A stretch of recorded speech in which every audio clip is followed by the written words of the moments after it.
Court में चुनौती। 1967 में दिल्ली एक व्यक्ति हुआ, उन्होंने $14,000 का उस समय का होम लोन लिया और यह कहने से मना कर दिया, यह कहकर वो पूरा कर्ज देने से मना कर दिया कि बैंक वालों ने उसको असली पैसे नहीं दिए। अब पहले तो सबको यह दलील बकवास लग रही थी, पर बाद में बैंक के मालिक जेपी मॉर्गन ने माना कि बैंक तो लोन के पैसे हवा से बनाता है। तो न्यायाधीश मार्टिन मोहने चौंक कर बोले, यह मुझे धोखाधड़ी लग रही है, और फैसला दिल्ली के हक में सुना दिया। तो जब पूरी बैंकिंग व्यवस्था के लिए यह खतरा होता अगर सभी अपना कर्ज देने से मना कर देते हैं। न्यायाधीश मार्टिन मोहने ने बाद में जब इस पूरी बैंकिंग व्यवस्था को चुनौती देने की कोशिश की तो 6 महीने के अंदर रहस्यमयी ढंग से जहर की वजह से उनकी मृत्यु हो गई। तो एक तरह से ये लोग क्या करते हैं कि पैसा हवा में ही बनाकर दे देते हैं और हम ब्याज भरते रहते हैं बेवकूफों की तरह। तो इसको केंद्रीय बैंक को हमें समझना पड़ेगा कि जो पैसा ऊपर ये पूरी व्यवस्था है इसमें बैंक तो गुना कर देते हैं, लेकिन केंद्रीय बैंकों का क्या काम है फिर?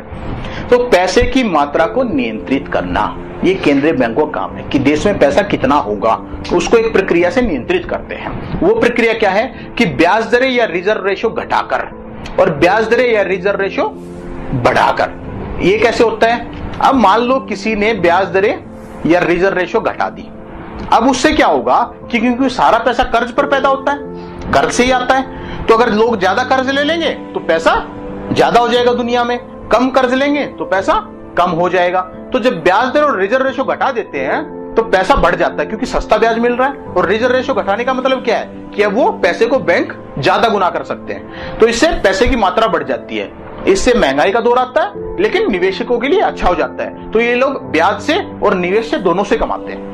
अब कम पैसा, ये लोग फिर बाद में क्या करते हैं, ब्याज दर या रिजर्व रेशो बढ़ा देते हैं एकदम से। जब ब्याज दर और रिजर्व रेशो बढ़ा दी जाती है तो लोग कम कर्ज लेंगे क्योंकि महंगा कर्ज हो गया।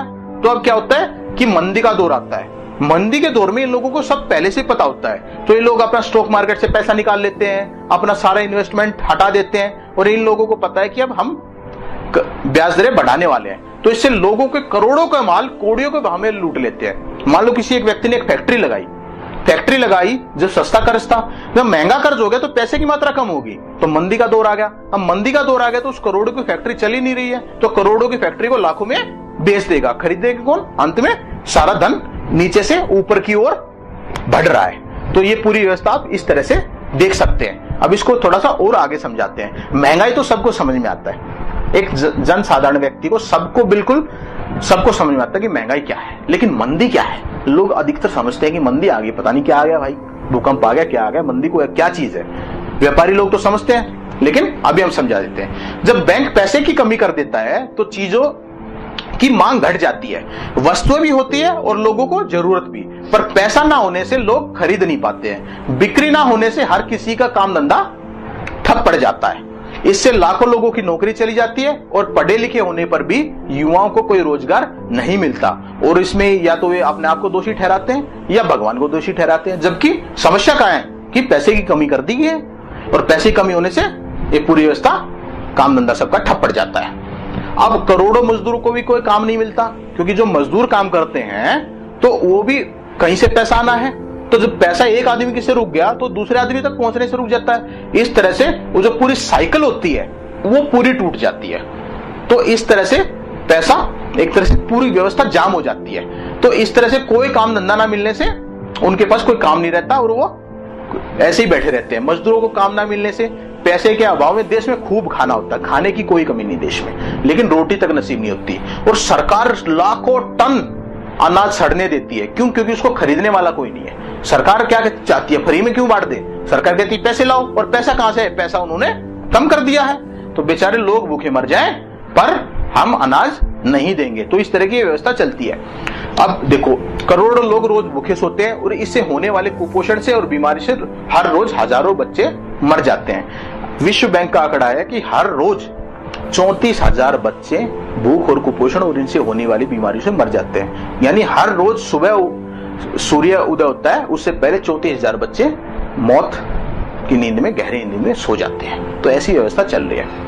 अब खाने की मांग में कमी होने से किसान और की फसलों, फलों और सब्जियों का कोई मूल्य नहीं रह जाता।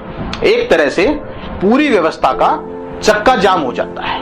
तो मजबूरी में किसान अपनी जमीन, उद्योगपति अपना उद्योग सस्ते में बेचने को 50,000 की आशा करने वाला पढ़ा लिखा युवा जब वो कोई इंजीनियरिंग की डिग्री लेने जाता ना, खूब पैसा खर्च कर देता, सोचता मैं 50,000 रुपया महीना कमाऊंगा, ये कर दूंगा, वो कर दूंगा, बहुत बड़ी आशा रखता है। लेकिन बाद में क्योंकि मंदी का दौर चल रहा है तो उसको 5,000 रुपया मिलना भी मुश्किल हो जाता है और मजदूर सस्ते से सस्ते में काम करने को तैयार हो जाता है क्योंकि पैसा ही नहीं मिल रहा है, रोटी नहीं मिल रही है। और उड़ीसा में कालाहांडी में एक माँ इस देश में 20 रुपये में अपने छोटे से बच्चे को बेच देती है। पैसे का अभाव कुछ ऐसा होता है, कुल मिलाकर हर कोई बर्बाद हो जाता है। तो ये पैसे की व्यवस्था इस तरह से इन लोगों ने डिजाइन कर दी है कि जब चाहेंगे महंगाई ला देते हैं, जब चाहे मंदी ला देते हैं। इससे लोग लाखों करोड़ रुपया लूट ले जाते हैं, महंगाई से लूटते हैं, मंदी से लूटते हैं। तो ये व्यवस्था इन्होंने ऐसे डिजाइन कर ली है। रॉबर्ट एच हैमफिल ये फेडरल रिजर्व बैंक के प्रबंधक थे 1934 में। ये कहते हैं हम वाणिज्य बैंकों पर पूरी तरह से निर्भर हैं। हम में से किसी को हर हाल में नगद या क्रेडिट में डॉलर उधार लेने पड़ते हैं। अगर हम बैंक पर्याप्त मात्रा में पैसे बनाते हैं तो हम समृद्ध हो जाते हैं, यदि नहीं बनाते तो हम भूखे मरते हैं। तो समझिए आप, फेडरल रिजर्व बोर्ड के अध्यक्ष मैरी नेकलिस 1941 में लिखते हैं अगर हमारी पैसे की व्यवस्था में कर्जा नहीं होगा तो देश में एक भी पैसा नहीं होगा, क्योंकि पैसा ही कर्ज है और कर्ज ही पैसा है। तो इस पूरी व्यवस्था को आप समझ पा रहे हैं, जितना लोग कर्ज ले लेंगे उतना पैसा बढ़ जाएगा, कर्ज नहीं लेंगे तो पैसा घट जाएगा। अमेरिका इतना फल फूल कैसे गया? अमेरिका के लोग अय्यास हैं, खूब पैसा कर्ज के रूप में ले रहे हैं, खूब ले रहे हैं। जब खूब पैसा ले रहे तो अमेरिका एकदम से आगे बढ़ गया। समझ रहे पूरी व्यवस्था को? लेकिन अब उनके ऊपर भी संकट आ गया क्योंकि चुकाना ही पड़ता है, ले तो लिया, अब चुकाएं कहां से? तो अब जब नहीं चुका पा रहे तो अमेरिका एक तरह से बैंकरप्ट हो रहा है। तो अमेरिका अगर खुद का पैसा बनाता तो इस स्थिति नहीं आती। इसी तरह से भारत में भी अब कह रहे हैं कि जीडीपी बढ़ रही है, कैसे बढ़ रही है? लोग कर्ज ले रहे हैं। जिस दिन लोग कर्ज लेना बंद कर देंगे उस दिन पूरी व्यवस्था ठप हो जाएगी। तो ये सिर्फ कर्ज के आधार पर चल रही है व्यवस्था और जानबूझकर फंसाया गया है और कोई तरीका ही नहीं पैसा पैदा करने का। सरकार अपना पैसा नहीं बना सकती, लोग अपना पैसा नहीं बना सकते। पैसा बनाने के लिए एक व्यवस्था है और कर्ज पे ही पैसा पैदा हो सकता है और कोई तरीका है ही नहीं। तो इस पूरी व्यवस्था को हम इस चार्ट से समझते हैं कि इसमें समस्या कहां आती है। इस पूरी व्यवस्था में बैंकिंग प्रणाली पूरा सिर्फ मूल बनाती है, ब्याज नहीं। समस्या आती है तो पूरा कर्ज का सिस्टम है, इसमें बैंकिंग व्यवस्था ने 100 रुपया बनाया, ब्याज थोड़ी ना बनाया उसका। तो ब्याज कहां से आए भाई?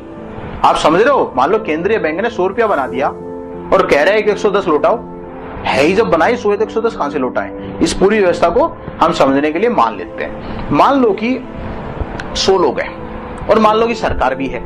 100 लोग हैं किसी भी शहर में और उसकी एक सरकार है और एक केंद्रीय बैंक बन के बैठा है और मान लो कि उसने सबको 100 लोगों को 100 रुपया कर्ज का दे दिया। तो कुल कर्ज का कितना पैसा दिया? 10,000। मान लो सरकार को भी 10,000 रुपया दे दिया तो कुल पैसा कितना दे दिया? 20,000।